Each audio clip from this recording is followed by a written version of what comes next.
Yo, what's up? This is Rain, and right now you're locked into the Don't Quote Me podcast. This is just a snippet. If you want to see the full video, make sure you hit the description. Check us out. Like, comment, subscribe. Because I know you. You told me a crazy story. I don't know if you've ever told this story on camera before, but I want to bring something up because the shit is wild. You know what I'm about to say? When you got on the desk. Was it LA Reid shit? Yeah, the LA Reid shit. Yeah. So please, so mind you were unsigned artist at the time. Yep. You get a meeting with LA Reid. Yep. And you do like the craziest thing I've ever heard somebody do in a meeting. Can you please tell us how you got the meeting and what happened? Yeah, so back then, see, we had like, I think we had Facebook, we had MySpace shit like that. So so you would have to rap for niggas, and niggas wanted to see how you perform and all that shit. And so anyway, I had a little buzz. Shit was kind of, I was getting a win. So I was signed to DJ Eddie F, and it was me, Sci-Hi, and I think Yellow Wolf. It was word around, and you had to go. So we had to meet. I met with LA Reid. Damn, it was like LA Reid, a bunch of niggas, bunch of Def Jam. Bunch of Def Jam execs. Nope, this was here in Atlanta. No, it was here. I know what date you're talking about. Was you there? I wasn't there, but I heard Saha tell the story, and LA was there like reading the newspaper or something in the middle of the room, and y'all like just had to rap. Yeah, lit like a room like this, bro. Yeah. Like, and it's a bunch of Def Jam execs. No type of like, you know what I'm saying? The vibe was just all just weird. You just felt like you was on. Yeah, you felt like you was in, it was like some what's the show? With Simon and all them motherfuckers. Yeah, you know what they do, like the people walking. Yeah, it was like some shit like that, bro. And so, you know how some industry niggas were back in the day. Like if you playing some shit, they either doing this, looking at their phone, not giving you no attention. Yeah. So I'm performing the song and I'm looking, niggas just staring. I ain't getting no energy, and so I see LA Reid just staring, and I'm like, so I just jump on the nigga's desk and just get in his face and just start spitting the rap. I'm thinking that shit was gonna, I'm like, oh, he go fuck with that. Nah, my nigga took his paper, because he was like writing some shit down, notes. Took his paper, crumbled that shit up, and walked the fuck out. Damn. And I felt low as, I left that shit feeling so bad. Shout out to Ray Daniels, man. He was What he do? So back then, Ray and my niggas, rest in peace, Slow Motion, was managing me back then. And I had a production deal with DJ Eddie F, and so they kind of, that's who alley-ooped the shit to me. Yeah. So when you go ahead. Yeah.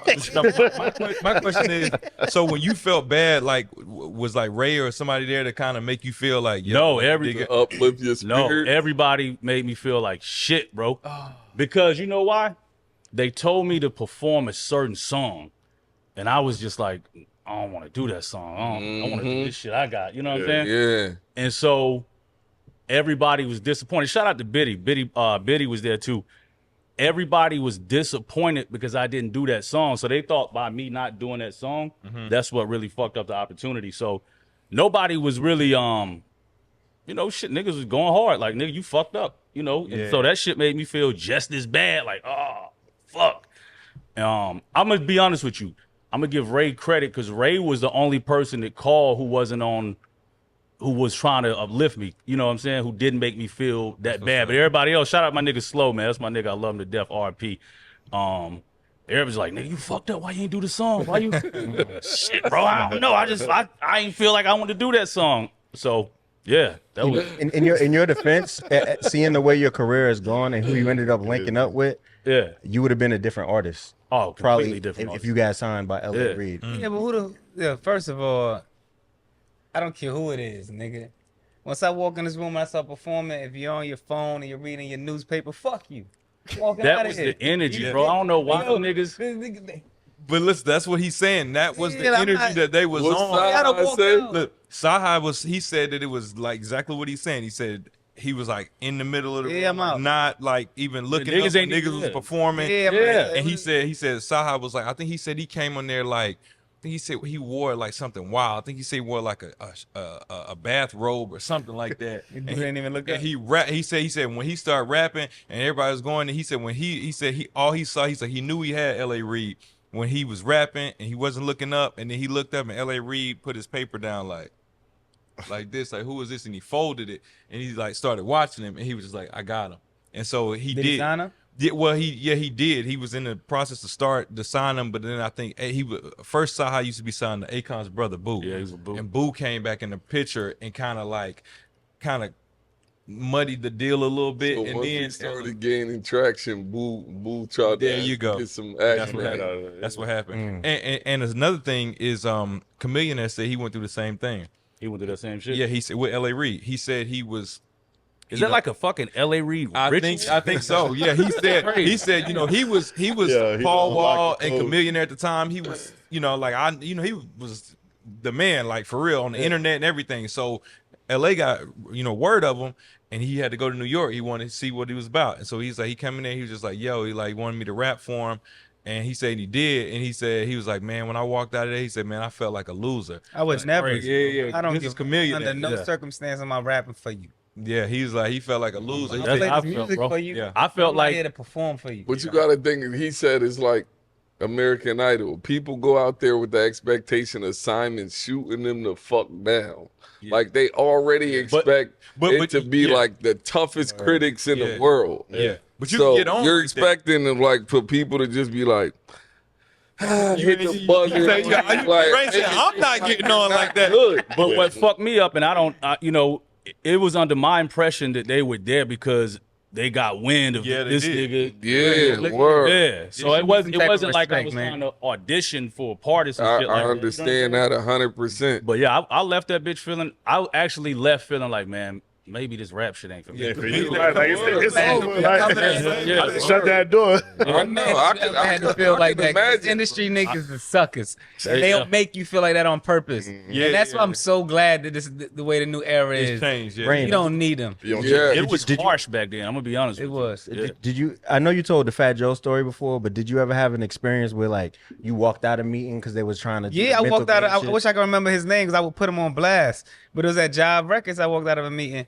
I walked out of so many meetings. I walked out of a meeting at Bad Boy because they had me in the waiting room too long. First of all, I was You always a ain't hustler. fuck. I was always getting money, so I was like, what am I here? I don't have to be here. Yeah. I'm always gonna figure this out. You know what I'm saying? That's So crazy you mentioned Jive because I had one with Jive and that shit went crazy. I left the Jive meeting. I used to back then it was you remember that group Next? Yeah. Yeah. So the homie RF.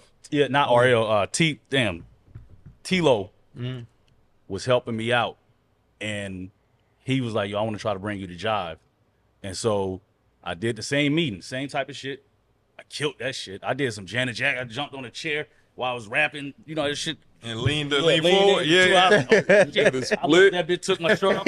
No, I didn't pause. No, I didn't do no split. No, I knew it on the back of the chair. The chair went down. Forward. Yeah. And then I just started killing it. But I left that shit like, man, they got on with me. Come on. I'm I'm that nigga. I That's felt funny, yo. like that. I felt like that was it. And then I left that shit a week. Yo, what's up? Where they go? Another week, month. And then I was like, oh, fuck. So Here we go. Yep. Damn.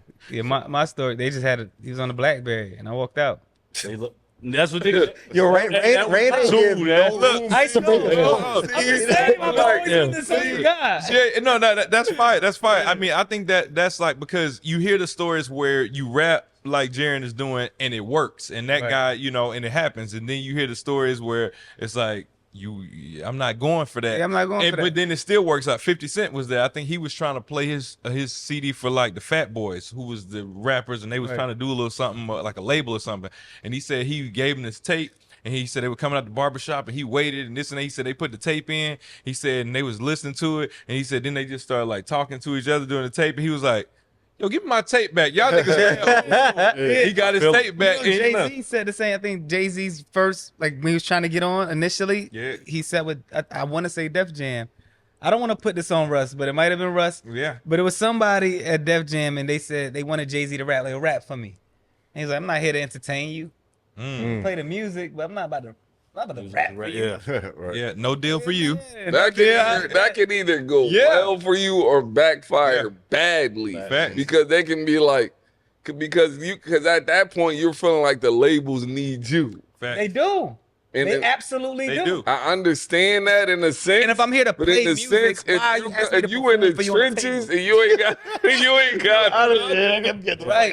but you need the label, bro. Feel what I'm saying?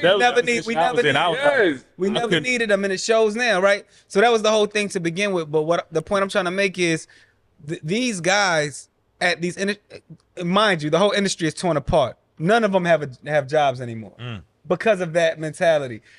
You're trying to sign an act, right? This is the music business. You want to sell music. And I'm playing you music, but you want me to stand on your table and perform for you. It's like a minstrel show. I'm not doing that. And then I'm not shucking and jiving. Then niggas don't get, like you say back then, they didn't give you the respect of it's no respect. They want to minimize you. They want you to feel low. That way they can offer you this little bit of money and you jump for it. But hold on. To be fair, as a label that's about to invest my money in you, I do want to see if that's really you, because it's that time. Right. I want to see, do you really love it like that? I want to see. It's kind of like a. I watched your whole college career, but then before I draft you, I want you to come in here and do a workout because I want to see. I want And some niggas skip the workout. Yeah, and then sometimes they stock goes lower, sometimes they go higher. So it's like you want to kind of see, is this really you? I'm all the way with what you're saying. Yeah. And if that's the case, the scouts, they're out there, they're looking, they're watching, they're taking notes. They need to come back with that. They're not sitting there on the BlackBerry like totally ignoring you. Okay. That was what used to get. That's trying to stunt. That shit felt disrespectful. Yep. And I don't like your car. I felt the same way, bro. Like like your sneakers is whack and your car is trash. Yeah. Yo. And it was always a goofy, lame ass nigga Always. too. Like and they probably didn't even know the culture like that, and you just sitting there like I say, the disrespect. That's what get you, and you feel and you feel vulnerable because you performing your shit, and you like, damn, you want these niggas to like you, and you hoping they fucking with the music. Niggas just. Hey, Jaren, I want to ask Jaren a question. When you felt like that, how long, and not saying you went into a depression, but how long of a mental block did that have on you? And I'm going to tell you, it was the best thing that happened to me. I'm going to be 100% honest. Ain't that amazing? Because what it did, I was driving thinking this rap shit ain't for me. Fucked me up for like a week, but then I was like, fuck this shit. I'm going to just do what I want to do and just, try to put it out independent. Yeah. So I just start just recording and just not, because even before then it was always, we need you to do a single song for the radio. We need this. Yeah, we need it. It was always that same joint. And so I you know what I was like, I don't think I came to this realization. I was like, I don't think I got that to be that. Like I'm not and I just had to come to amends with that shit. Like I'm not that nigga so I'm gonna just do what the fuck I want. Where were you living at this time? I had my own crib. I was actually married at the time. In what state? Oh, here. Yeah, you was in the A? Yeah. Yep. Oh, wow. So I was I just wanted to know what type of music you was consuming on a daily basis. See, my music what year so was this? Eclectic. This was like 2000. Shit, when was it? 2008? I want to say maybe 2008 or 9, something like that. Okay. Possibly. Around that time, yeah.